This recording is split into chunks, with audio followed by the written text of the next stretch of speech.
Welcome students, applied physics 1 की class में आज हम क्वेश्चन पेपर सॉल्व करेंगे। पेपर कोड है 2042 और ये 15 मार्च 2021 को यानी 2021 को ये पेपर हुआ था और ये सेमेस्टर एग्ज़ाम दिसंबर 2020 का पेपर है जो कि मार्च में 2021 में हुआ था। तो इसके क्वेश्चन 1 के सॉल्यूशन ऑलरेडी करा दिए गए हैं। अब हम क्वेश्चन नंबर 2 देखते हैं।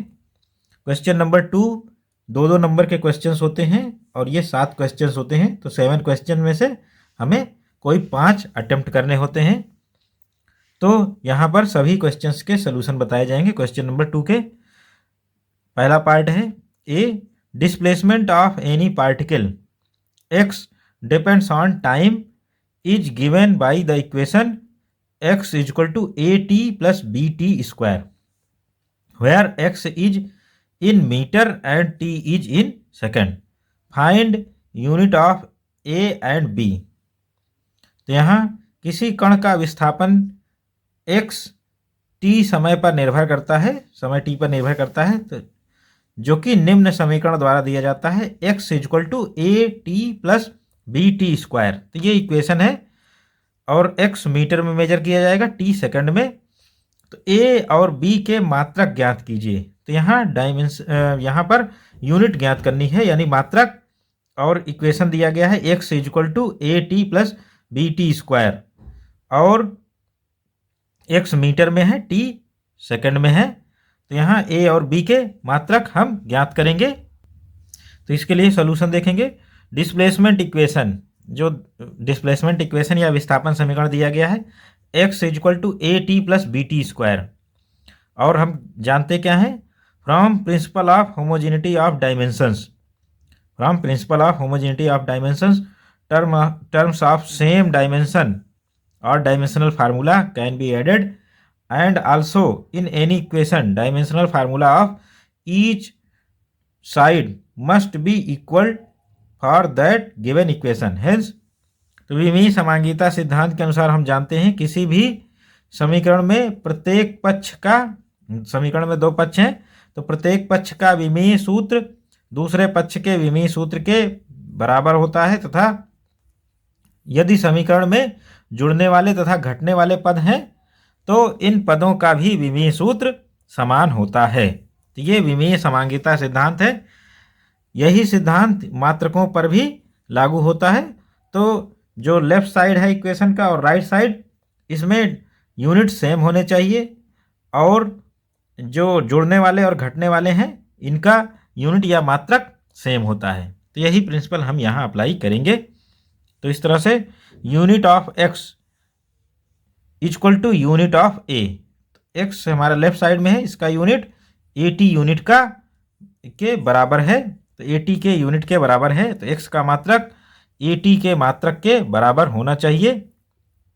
तो इस तरह से यूनिट ऑफ a, यहाँ से यूनिट ऑफ a निकालेंगे तो a का यूनिट क्या होगा, a का मात्रक यूनिट ऑफ x यानी x का मात्रक, और इसको डिवाइड करेंगे यूनिट ऑफ t से। तो यूनिट ऑफ t से डिवाइड करेंगे t के मात्रक से। तो इस तरह से a का मात्रक या a की यूनिट निकलेगी और x का यूनिट मीटर में है और t का सेकंड में है। तो मीटर पर सेकंड ये a का मात्रक या यूनिट आ गया। अगर हम डायमेंशनल फार्मूला लिखना चाहें तो ये एल टी पावर माइनस 1 आएगा। ये इसका डायमेंशनल फार्मूला, चूंकि यूनिट पूछा है तो हम यूनिट निकाल लेंगे। और next unit of b, b निकालने के लिए हम क्या करेंगे, फिर से समीकरण देखेंगे।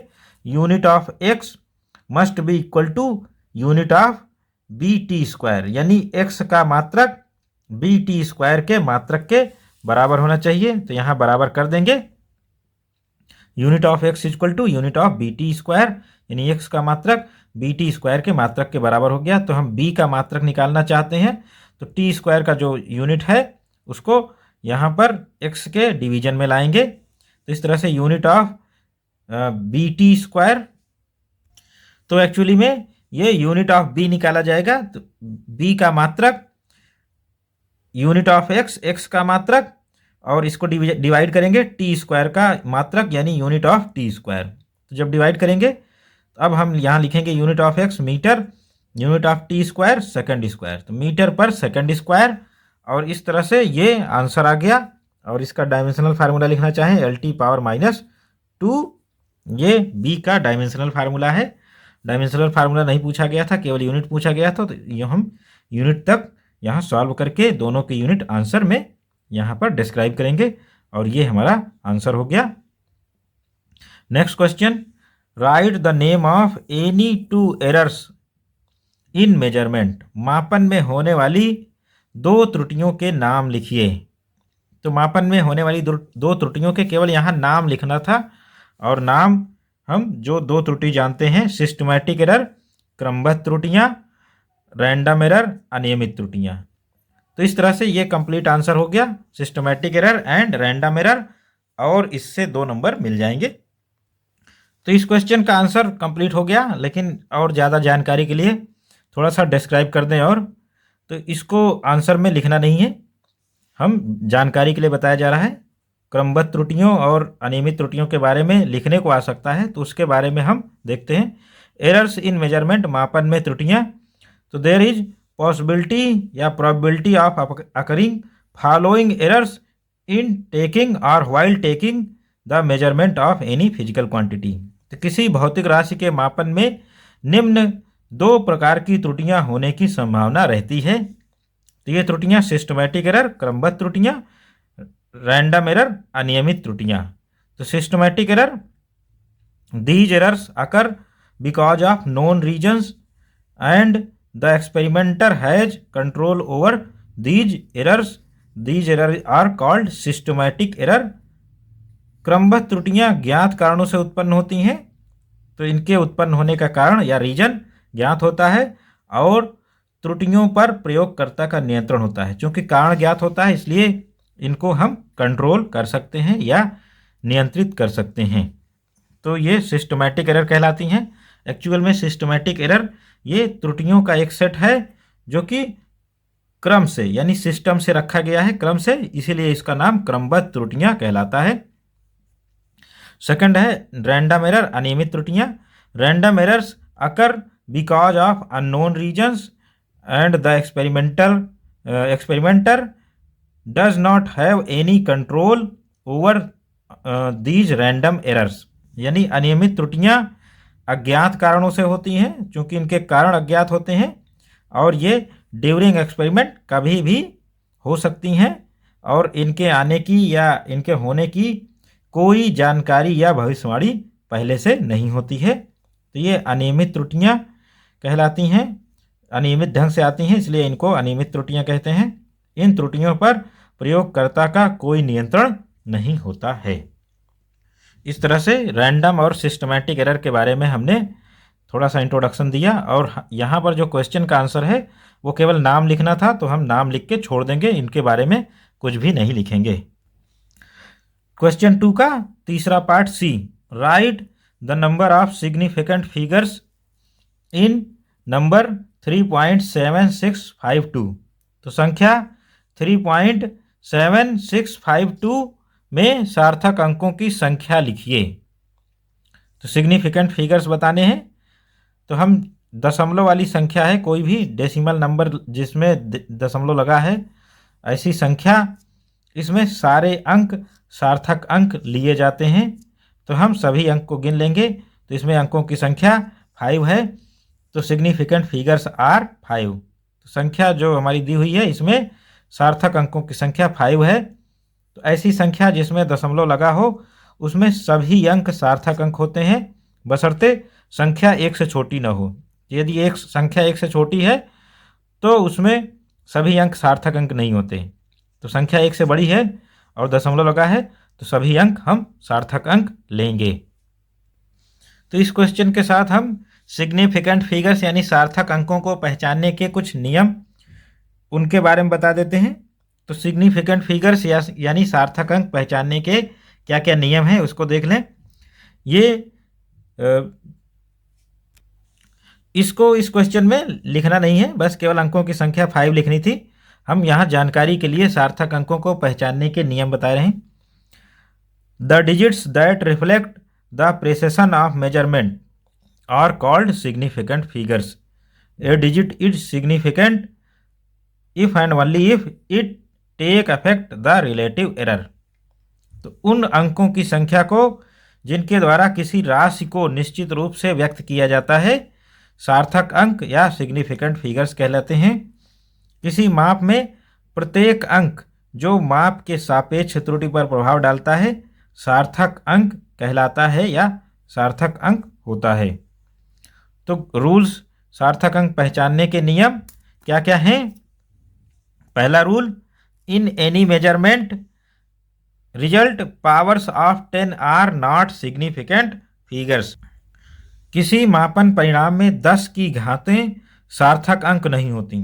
तो 10 की चाहे पॉजिटिव पावर्स हों या निगेटिव पावर्स, ये सार्थक अंक नहीं है, सिग्निफिकेंट फिगर्स नहीं है। तो 10 की पावर को हम हमेशा नेगलेक्ट कर देंगे, उनको सिग्निफिकेंट फिगर्स में नहीं काउंट करेंगे। दूसरा रूल, तो फॉर इंटीजर्स यानी पूर्णांक संख्याओं के लिए दूसरा रूल है, for integers all zero of right side of the integer number are not significant figures. तो पूर्णांक संख्याओं में उस जो पूर्णांक संख्या है उसकी दाहिनी तरफ के सभी शून्य सार्थक अंक नहीं होते, उनको हटा दिया जाता है, तब हम काउंट करेंगे सिग्निफिकेंट फिगर्स। जैसे यहाँ है तो इसमें राइट साइड के जीरो हटा दिया हमने, तो इंटीजर के लिए वैलिड है। तो हम देखेंगे पहले हमारी संख्या इंटीजर है कि नहीं है, पूर्णांक, तभी ये रूल अप्लाई करेंगे। पूर्णांक संख्याओं में राइट साइड के जीरो हटा के फिर जहाँ से नॉन जीरो होता है वहीं से अंक शुरू करते हैं, 1 2 3 4, तो 4 अंक हो गए। और इसमें तीनों जीरो हम नेगलेक्ट कर देंगे और 1 ही सिग्निफिकेंट फिगर्स हो गया। और यहाँ भी 3 जीरो हटेंगे और संख्या में सार्थक अंकों की संख्या 6 हो गई। तो इस तरह से जो भी इंटीजर है या पूर्णांक संख्याएं हैं उनके दाहिने तरफ के सभी जीरो सार्थक अंक नहीं होते हैं। तीसरा रूल, फॉर डेसिमल नंबर, दशमलव वाली संख्याओं के लिए, तो all digits including zero are significant figures.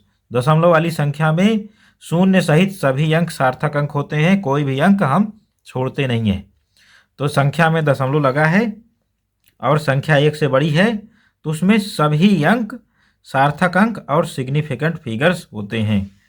तो हम इस संख्या में चारों अंक सार्थक अंक हैं और यहाँ पर 7 डिजिट्स सार्थक अंक हैं और यहाँ पर 4 डिजिट्स सार्थक अंक हैं और यहाँ पर 6। तो कोई भी संख्या में अंक छोड़ेंगे नहीं, पहले देखेंगे संख्या इंटीजर है कि नहीं है। इंटीजर नहीं है तो दशमलव वाली होगी, दशमलव वाली संख्या है तो देखेंगे ये संख्या 1 से बड़ी है तो ये इसी कैटेगरी में फॉल करता है। अगर संख्या 1 से छोटी है, if number is less than 1, तो हम सार्थक अंक पहचानने का ये चौथा रूल अप्लाई करेंगे, zero of left side of this number are not significant figures. यदि संख्या 1 से छोटी है तो संख्या के बाईं तरफ के सभी शून्य सार्थक अंक नहीं होते। तो कोई भी संख्या दशमलव वाली है और वो 1 से छोटी है तो इसका मतलब उसके जो लेफ्ट के जीरो हैं वो सब जीरो सिग्निफिकेंट फिगर्स नहीं है और जहाँ से नॉन जीरो शुरू होता है वहीं से हम सार्थक अंकों की संख्या काउंट करते हैं, 1 2 3 4 5।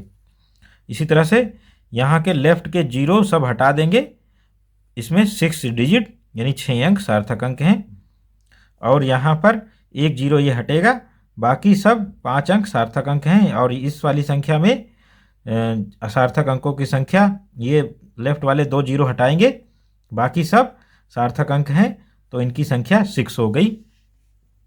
इसी तरह से हम काउंट करते हैं। और फिर एग्जाम्पल के लिए हम ये संख्या देख लें, 6.250 इंटू 10⁻10।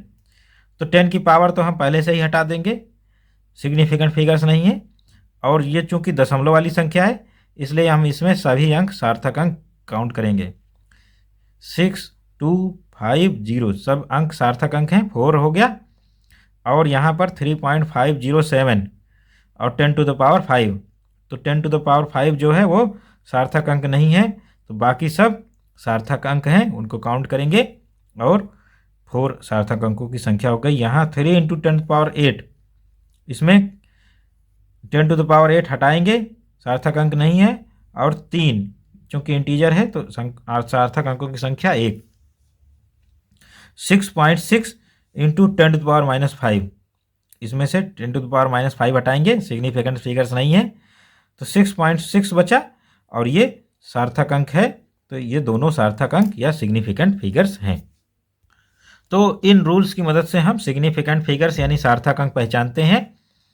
अब यहाँ पर केवल आंसर हमें इतना ही लिखना है, वो रूल्स हमने केवल जानकारी के लिए बताया गया है, रूल्स की मदद से कैसे सॉल्व करते हैं। क्वेश्चन डी 2 का D, define terminal velocity and right Stokes law, सीमांत वेग को परिभाषित कीजिए तथा स्टोक का नियम लिखिए। ये चैप्टर 6 का क्वेश्चन है, विस्कोसिटी से संबंधित क्वेश्चन है, टर्मिनल वेलोसिटी सीमांत वेग। इसमें हम श्यानता यानी विस्कोसिटी की उस चैप्टर में विस्कोसिटी टॉपिक से क्वेश्चन पूछा गया है।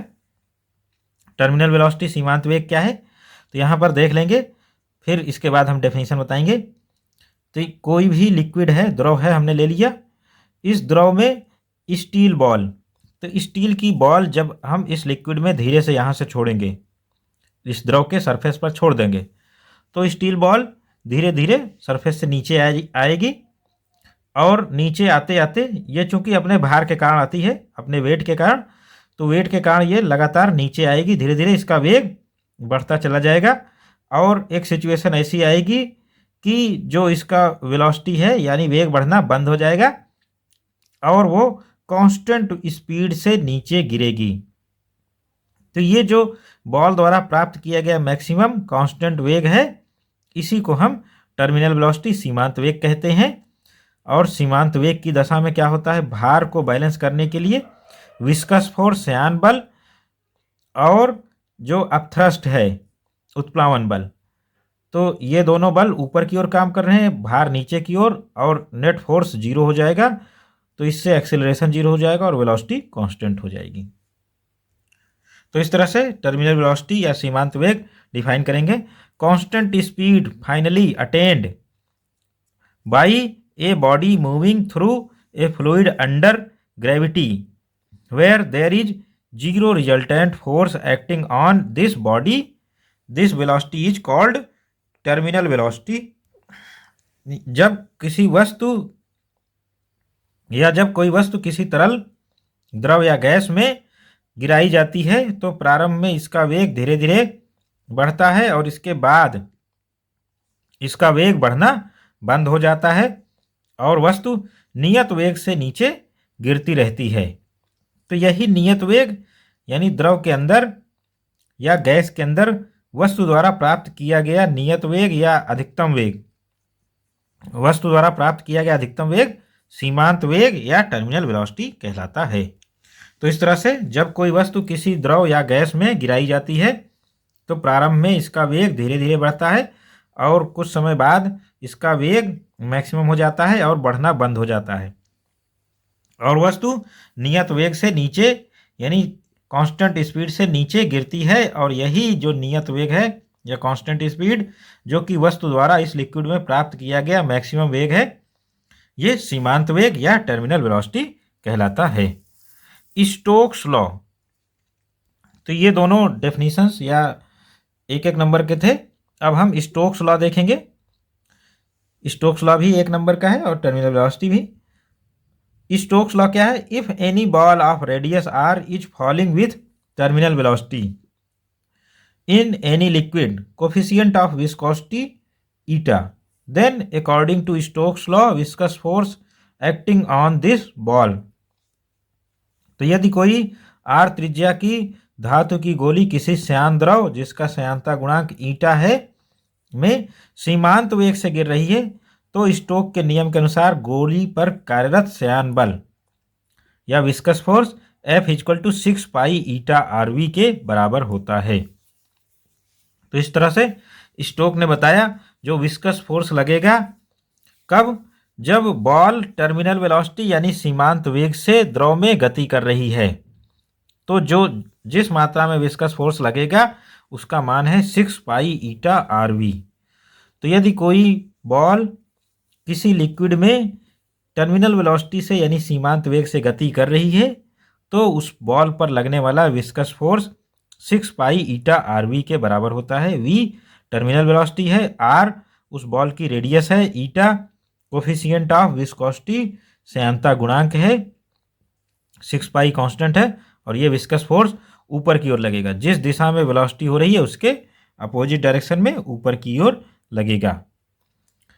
नेक्स्ट क्वेश्चन इस 2 का ई पार्ट वर्क निकालने के लिए है, कार्य की गणना करनी है।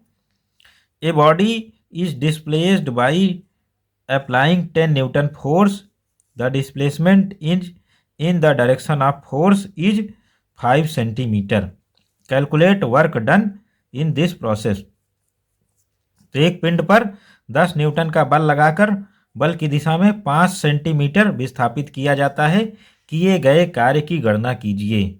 तो बल की दिशा में ही विस्थापन है, तो इसलिए बल और विस्थापन के बीच में जो एंगल है वो थीटा डिग्री 0 डिग्री हो गया, और कॉस 0 का मान हम 1 होता है। फोर्स यानी बल की मात्रा F equal to 10 newton, displacement विस्थापन कितना दिया है, विस्थापन 5 सेंटीमीटर। 5 सेंटीमीटर को हम मीटर में बदलेंगे, 5 इंटू 10⁻² मीटर। वर्क डन किया गया कार्य W equal to F into S, force into displacement into cos theta. Cos 0 degree का मान 1 हो गया, तो इस तरह से F 10 हो गया, S 5 इंटू 10⁻² मीटर, और कॉस 0 डिग्री, कॉस 0 का मान 1, तो हम इसको सॉल्व कर लेंगे, और 5 इंटू 10⁻1 यानी 0.5 जूल ये फाइनल आंसर आ गया। इतना वर्क करना पड़ेगा, और इस तरह से ये 2 नंबर का क्वेश्चन सॉल्व हो गया। तो ये बात बतानी आवश्यक है कि कॉपी जांचते समय ये कई स्टूडेंट्स द्वारा गलती की गई कि उन्होंने 5 सेंटीमीटर को मीटर में नहीं बदला, और उनका आंसर इसमें 50 के करीब आ गया, 50 जूल। तो वो रॉन्ग आंसर था, उस पर 0 नंबर मिलने चाहिए, लेकिन फिर भी कॉपी जांचते समय आधे नंबर या फार्मूले सही लिखने के नंबर मिल जाते हैं। तो इस बात का ध्यान रखेंगे, यूनिट हम सही रखेंगे, और फिर अगर डिस्प्लेसमेंट यानी विस्थापन सेंटीमीटर में रखा तो यूनिट जूल नहीं आएगी, तो उन्होंने यूनिट जूल लिख दी थी, इसलिए उसका आंसर रॉन्ग हो गया, और क्वेश्चन का सलूशन भी रॉन्ग हो गया। Next part F, error in measurement of length and breadth of a rectangle is 5% and 3% respectively, calculate error in measurement of area of rectangle. तो एक आयत की लंबाई एवं चौड़ाई मापन में प्रतिशत त्रुटि क्रमशः 5% व 3% की त्रुटि होती है। तो लंबाई मापन में 5% और चौड़ाई मापन में 3% की त्रुटि है। आयत के क्षेत्रफल में होने वाली प्रतिशत त्रुटि की गणना कीजिए। तो यहाँ परसेंटेज एरर दी गई है, और एरिया में यानी क्षेत्रफल में होने वाली प्रतिशत त्रुटि की गणना करनी है। तो दिया क्या क्या गया है, percentage error in length measurement, लंबाई मापन में प्रतिशत त्रुटि 5%। तो ये है क्या एक्चुअली दिया हुआ है, डेल्टा L/L इंटू 100%, इसका मान हम 5% लिखेंगे। इसी तरह से एरर इन ब्रेड्थ मेजरमेंट, चौड़ाई मापन में प्रतिशत त्रुटि 3% का मतलब डेल्टा B/B इंटू 100%। तो इस पूरे टर्म का मान 3% लिखेंगे। एरिया ऑफ रेक्टेंगल, आयत का क्षेत्रफल हम जानते हैं, लंबाई को चौड़ाई से मल्टीप्लाई करना पड़ेगा, यानी लेंथ इंटू ब्रेड्थ LB। और हम इसमें एरर का फार्मूला निकालने के लिए हम क्या करते हैं, taking log on both side, दोनों पक्षों में लॉग लेने पर, तो ये क्या हो गया, log A equal to log L plus log B, तो प्लस में हो गया क्योंकि ये मल्टीप्लिकेशन में था, तो log M plus log N हो गया। तो इस तरह से ये सॉल्व हो गया। अब डिफ्रेंशिएटिंग पार्शियली, आंशिक अवकलन करने पर, तो log A का डिफ्रेंशिएशन करेंगे तो 1/A आ गया, और फिर A बचा, तो A का डिफ्रेंशिएशन डेल्टा A। फिर इसी तरह से डेल्टा L/L हो गया, इसका डिफ्रेंशिएशन log L का, और log B का डेल्टा B/B। अब हम क्या करेंगे, 100 से ओवरऑल मल्टीप्लाई कर दिया, तो परसेंटेज एरर में कन्वर्ट हो गया, delta a upon a into 100% equal to delta l upon l into 100% plus delta b upon b into 100%। और ये टर्म जो है फर्स्ट टर्म, इसका मान 5% है, percentage error in length measurement. और ये delta b upon b into 100% ये 3% है, चौड़ाई मापन में प्रतिशत त्रुटि या percentage error in breadth measurement. तो इसको सॉल्व करेंगे, 3 + 5 8%, तो परसेंटेज एरर यानी क्षेत्रफल में होने वाली प्रतिशत त्रुटि 8% या 8% की है। तो ये फाइनल आंसर हो गया। हम क्वेश्चन 2 के लास्ट पार्ट जी, कन्वर्ट 1 जूल इनटू कैलोरी। तो 1 जूल को कैलोरी में बदलिए। तो कैसे बदलेंगे? वी नो दैट, हम जानते हैं कि 1 कैलोरी इक्वल टू 4.18 जूल। तो इसको हम 1 कैलोरी 4.18 जूल के बराबर होती है। तो हम इसको क्या करेंगे, 1 जूल का मान निकालने के लिए हम 4.18 को लेफ्ट साइड ले आएंगे। तो 1/4.18 कैलोरी आ गया 1 जूल। और इसको जब सॉल्व करेंगे तो 0.24 कैलोरी ये 1 जूल का मान आ गया। तो 1 जूल का मान कैलोरी में 0.24 होता है। तो इस तरह से कैलोरी बड़ा होता है, जूल इससे छोटा होता है। दोनों क्या हैं? ऊष्मा मापने की इकाइयां हैं। दोनों हीट मेजरमेंट के यूनिट्स हैं। और जूल एसआई सिस्टम में यूनिट है, कैलोरी सीजीएस सिस्टम में। अब हम क्वेश्चन 3 सॉल्व करते हैं। क्वेश्चन 3 है, इसका पार्ट 3 पार्ट हैं, इसमें 5-5 नंबर के 3 क्वेश्चन हैं, जिसमें से कोई 2 करने होते हैं। तो पहला पार्ट हम देखते हैं, define centripetal acceleration, derive its expression in terms of linear velocity and radius. तो अभिकेंद्र त्वरण को परिभाषित कीजिए, रेखीय वेग तथा त्रिज्या के पदों में इसके व्यंजक की निष्पत्ति कीजिए या सूत्र प्राप्त कीजिए अभिकेंद्र त्वरण के लिए। तो सेंट्रीपिटल एक्सेलरेशन अभिकेंद्र त्वरण, इसका मान a = v² है। इसकी पहले डेफिनेशन देखते हैं, फिर इसको प्रूव करना देखते हैं। When any object moves in uniform circular motion, then despite of इस speed being constant, its velocity keeps continuously changing because of change in direction of movement of particle. Since direction of velocity changes with time, hence movement of particles should be under some acceleration. तो जब कोई पिंड एक समान वृत्तीय गति करता है तो कण की चाल स्थिर होते हुए भी पिंड के चलने की दिशा लगातार बदलती रहने के कारण उसका वेग बदलता रहता है। तो वेग बदलता रहता है यानी उसके चलने की दिशा बदल रही, इस कारण से वेग बदल रहा है, और चाल जबकि स्थिर है। चूंकि वेग की दिशा समय के साथ बदलती रहती है, तो ये जो वेग का बदलने का है, वेग की दिशा बदलने का है, ये किसी न किसी त्वरण के यानी एक्सेलरेशन के अधीन होना चाहिए। तो अतः पिंड की गति किसी न किसी त्वरण के अधीन होनी चाहिए, तभी ये वेग बदल सकता है। तो ये जो एक्सेलरेशन है यही सेंट्रीपिटल एक्सेलरेशन है, अभिकेंद्र त्वरण। ये क्या है? Acceleration working towards the centre on any object moving in uniform circular motion is called centripetal acceleration. तो एक समान वृत्तीय गति करते हुए पिंड पर केंद्र की ओर यानी वृत्ताकार मार्ग के केंद्र की ओर लगने वाले त्वरण को अभिकेंद्र त्वरण कहते हैं या सेंट्रीपिटल एक्सेलरेशन करते हैं। तो जब भी सर्कुलर मोशन होगी तो सर्कुलर मोशन में जो सर्किल है उसके केंद्र की ओर एक एक्सेलरेशन काम करेगी, जो कि वस्तु के वेग की दिशा को बदलेगी। वस्तु का वेग कांस्टेंट रहेगा लेकिन वेग की दिशा लगातार बदलती रहेगी। तो इस त्वरण को अभिकेंद्रीय त्वरण या सेंट्रीपिटल एक्सेलरेशन कहते हैं। तो इस तरह से ये इसकी डेफिनेशन हो गई। अब इसका डेरिवेशन यानी इसको हम प्रूव करेंगे। a = v² या r⍵² इसका फार्मूला होता है। तो इसको प्रूव करने के लिए हम डेरिवेशन देखेंगे।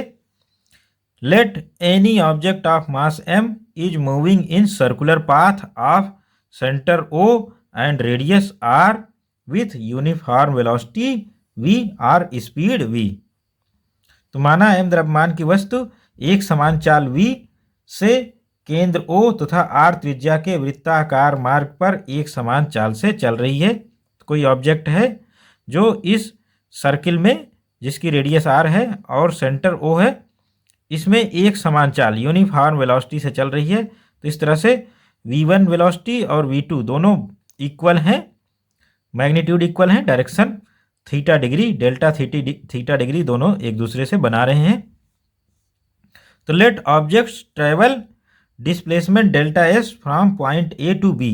Object travels displacement delta s from a to b in small time interval delta t and velocity at point A is v1 and velocity at point B is v2, और also v1 mod of v1 is equal to mod of v2 is equal to v. So velocities are equal and we know that delta v is change in velocity, that is v2 minus v1. Delta v is mod of delta vector delta v mod of vector delta v equal to delta v।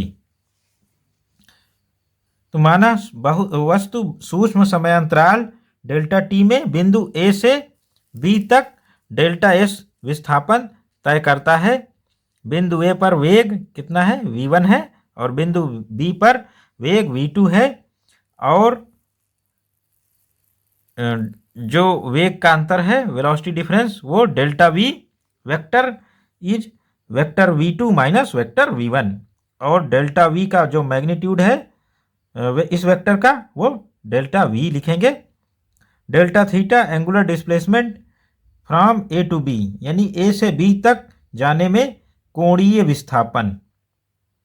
तो angle between vector v1 and v2, तो वेग v1 और v2 के बीच का कोण भी delta theta है। तो डेल्टा थीटा, ये जो v1 और v2 हैं, इनके बीच का एंगल डेल्टा थीटा है, और साथ ही साथ ये a से b तक वस्तु को जाने में एंगुलर डिस्प्लेसमेंट है। इन ट्रायंगल OAB, तो जो हमारा सर्किल है उसमें ट्रायंगल OAB सर्किल के सेंटर पे बन रहा है, सेंटर से, और ट्रायंगल PQR जो वेलोसिटीज का ट्रायंगल है PQR, इन दोनों त्रिभुज में हम देखते हैं क्या क्या, OA equal to OB equal to R। तो रेडियस इस ट्रायंगल OAB में OA OB दो भुजाएं आपस में बराबर हैं, जो कि R के बराबर हैं, और ट्रायंगल PQR में PQ तथा PR दो भुजाएं बराबर हैं, जो कि V के बराबर हैं। और जो एंगल है, एंगल AOB, ये डेल्टा थीटा है, इक्वल टू एंगल QPR, ये भी डेल्टा थीटा के बराबर है। तो इस तरह से दो ट्रायंगल में उनकी जो भुजाएं हैं, एक ट्रायंगल की आपस में दो भुजाएं बराबर हैं, दूसरे ट्रायंगल की दो भुजाएं आपस में बराबर हैं, और उनकी भुजाओं के बीच का कोण बराबर है। Hence these triangles are similar triangle. अतः जो दोनों त्रिभुज हैं OAB और PQR दोनों समरूप त्रिभुज हैं। तो समरूप त्रिभुजों की परिभाषा से AB जो संगत भुजाएं हैं, करेस्पॉन्डिंग साइड्स हैं, उनका जो रेशियो है वो इक्वल होता है। AB upon QR equal to OA upon PQ equal to OB upon RP। तो जो संगत भुजाओं का रेशियो है वो इक्वल होता है। तो इस तरह से करेस्पॉन्डिंग साइड्स हम देखेंगे, AB अपान QR ये करेस्पॉन्डिंग साइड हो गई, और OA अपान PQ, और इस तरह से OB अपान PR। तो ये रेशियो बराबर हैं। AB कितना है, डेल्टा S, और QR डेल्टा V, और फिर इसके बाद OA R है, रेडियस ऑफ सर्किल, और PQ V है, और इसी तरह से OB कितना है, रेडियस ऑफ सर्किल R, और RP यानी PR ये V के बराबर है। अब हम इसको डेल्टा V के लिए लिखेंगे, delta V equal to V upon R into delta S। अब हम यहाँ एक्सेलरेशन का फार्मूला डिराइव कर रहे हैं। तो एक्सेलरेशन के लिए हम पहले डेल्टा टी से भाग देंगे दोनों पक्षों में। तो dividing delta T by both side, दोनों पक्षों में डेल्टा टी से भाग देने पर, तो delta v upon delta t equal to v upon r delta s upon delta t. Taking limit on both side, दोनों पक्षों में लिमिट लेने पर limit delta t tends to zero, delta v upon delta t equal to v upon r, v भी constant r भी constant, तो दोनों को लिमिट से बाहर ले लिया, delta t tends to zero, delta s upon delta T. अब हम इसको लिखेंगे d v by D T equal to v upon r d s by D T.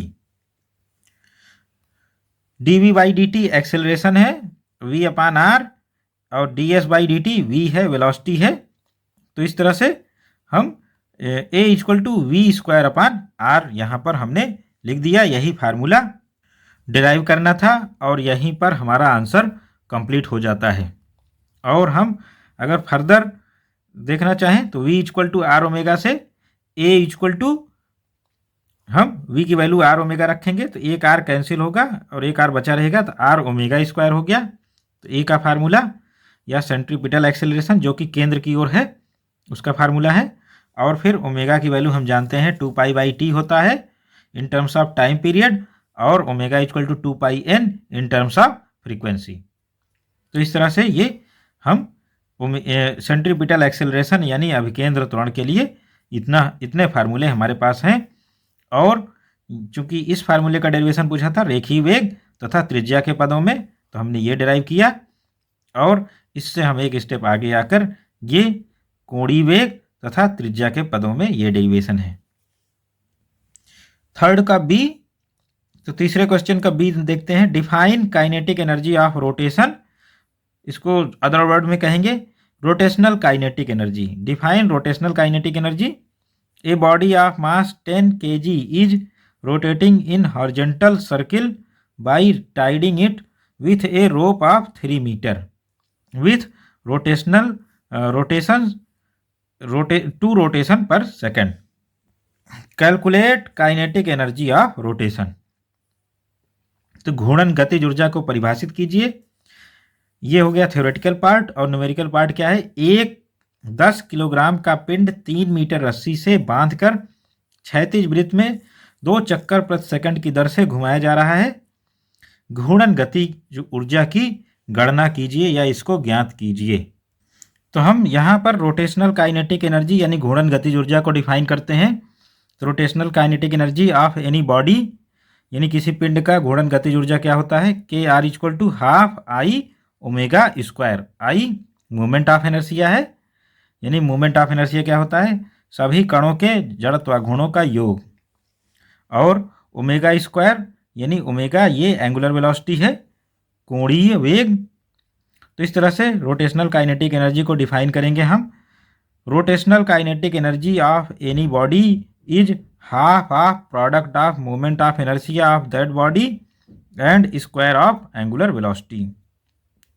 तो किसी पिंड की घूर्णन गतिज ऊर्जा, अगर वो पिंड घूर्णन कर रहा है तो उसकी गतिज ऊर्जा पिंड के जड़त्वाघूर्ण तथा कोणीय वेग के वर्ग के गुणनफल की आधी होती है। तो इस तरह से जड़त्वाघूर्ण यानी मोमेंट ऑफ इनर्शिया और एंगुलर वेलोसिटी का स्क्वायर कोणीय वेग के वर्ग के स्क्वायर यानी कोणीय वेग के वर्ग के गुणनफल के आधी होती है। तो इस तरह से ये रोटेशनल काइनेटिक एनर्जी यानी घूर्णन गतिज ऊर्जा डिफाइन हो गई। अब हम न्यूमेरिकल सॉल्व करते हैं। तो यहाँ पर जो न्यूमेरिकल दिया गया है, मास ऑफ बॉडी पिंड का द्रव्यमान 10 kg है, रेडियस ऑफ सर्कुलर पाथ वृत्ताकार मार्ग की त्रिज्या ये 3 मीटर दिया हुआ है। यहाँ पर चूँकि जो रोप है वो 3 मीटर की है, इसलिए ये सर्कुलर पाथ की जो रेडियस होगी वो 3 मीटर है। फ्रीक्वेंसी आवृत्ति, frequency n equal to 2 rotations per second यानी 2 चक्कर प्रति सेकंड। तो एंगुलर वेलोसिटी हम कैलकुलेट कर सकते हैं, कोणीय वेग omega equal to 2 pi n। और मोमेंट ऑफ इनर्शिया क्या होता है? M R square. ये किसके लिए है? पार्टिकल के लिए। पार्टिकल का moment of inertia M R square है। चूँकि ये जो द्रव्यमान है बॉडी ये एज ए पार्टिकल यहाँ पर ट्रीट किया जाएगा और 3 मीटर दूरी पर स्थित है एक्सिस ऑफ रोटेशन से, इसलिए ये एज ए पार्टिकल ट्रीट करके हम एम आर स्क्वायर लिख लेंगे। तो now rotational kinetic energy K R घूर्णन गतिज ऊर्जा K R equal to half I omega square और आई को हम एम आर स्क्वायर लिखेंगे। तो हाफ mr² ओमेगा स्क्वायर। अब यहाँ पर सारी वैल्यूज पुट करेंगे। हाफ m 10 kg है, r 3 मीटर है, 3 का स्क्वायर हो गया, ओमेगा क्या है 2 पाई n, 2 पाई और n कितना है 2, तो 2 पाई इंटू टी 2 का स्क्वायर। तो इस तरह से सॉल्व करेंगे इसको, 5 into 9 into 4 pi square into 4। तो इसको जब सॉल्व करेंगे तो ये 720 इंटू पाई स्क्वायर का मतलब 3.14 का स्क्वायर, और जब इसको सॉल्व करेंगे तो ये 7099 जूल यानी 7099 जूल रोटेशनल काइनेटिक एनर्जी यानी घूर्णन गतिज ऊर्जा आ गई। अब नेक्स्ट क्वेश्चन तीसरे का सी। तो ये सभी 5-5 नंबर के क्वेश्चन हैं, तो लॉन्ग आंसर क्वेश्चन हैं, इनको लॉन्ग आंसर देना पड़ेगा। Define torque, obtained expression between torque and angular momentum so that if net external torque acting on body is 0 then its angular momentum will be conserved। बल आघूर्ण को परिभाषित कीजिए, बल आघूर्ण तथा कोणीय संवेग के बीच व्यंजक प्राप्त कीजिए और दिखाइए यदि किसी पिंड पर लगने वाला बल आघूर्ण शून्य है तो इसकी कोणीय संवेग यानी इसका एंगुलर मोमेंटम या कोणीय संवेग संरक्षित रहता है या नियत रहता है। तो ये हमें लास्ट वाला क्वेश्चन सी, यहाँ पर बल आघूर्ण को परिभाषित करना है।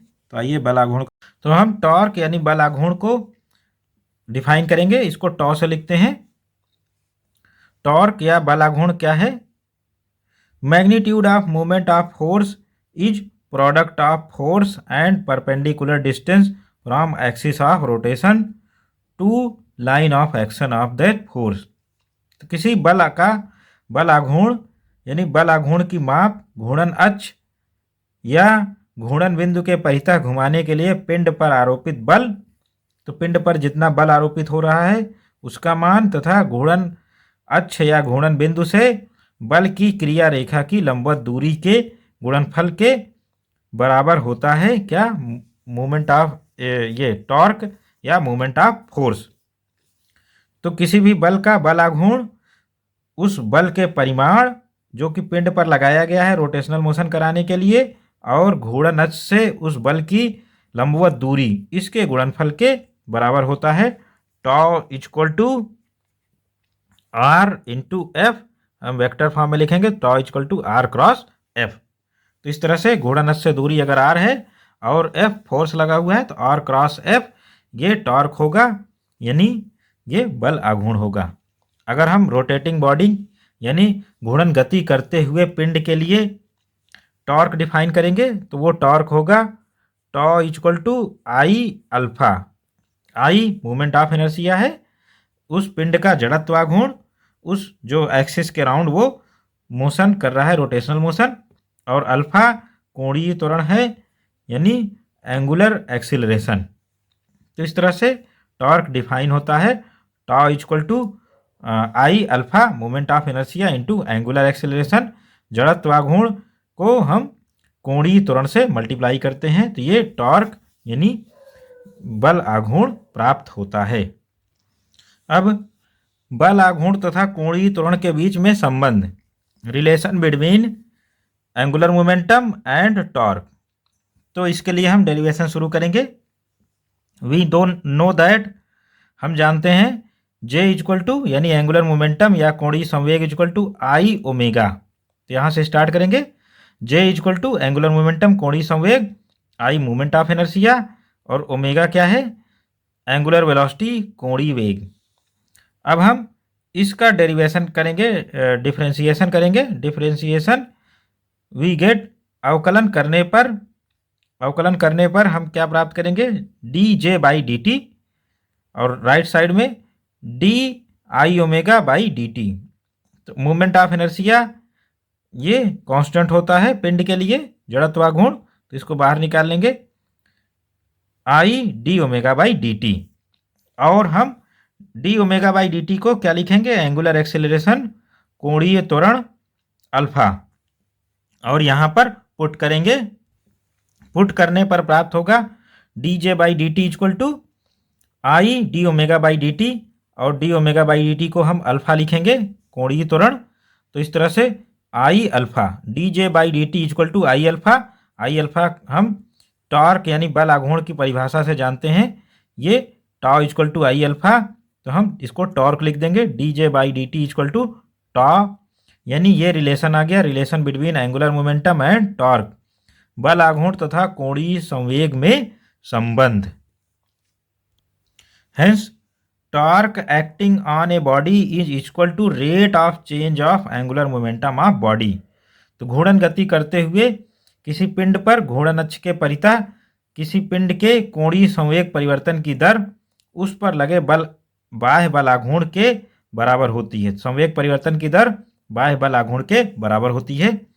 और लास्ट में law of conservation of angular momentum, कोणीय संवेग संरक्षण का सिद्धांत। तो हम इसको स्टार्ट करेंगे। We know that relation between angular momentum and torque of rotating body. तो हम जानते हैं किसी घूर्णन गति करती हुई वस्तु के कोणीय संवेग तथा बल आघूर्ण में संबंध होता है क्या, d J by D T equal to tau. ये अभी हमने ऊपर प्रूव किया है, इसी को हम लिख लेंगे। If no torque on body, यदि पिंड पर कोई बाह्य बल आघूर्ण ना कार्यरत हो तो, यानी बल आघूर्ण नहीं लग रहा है, तो टॉ इक्वल टू जीरो।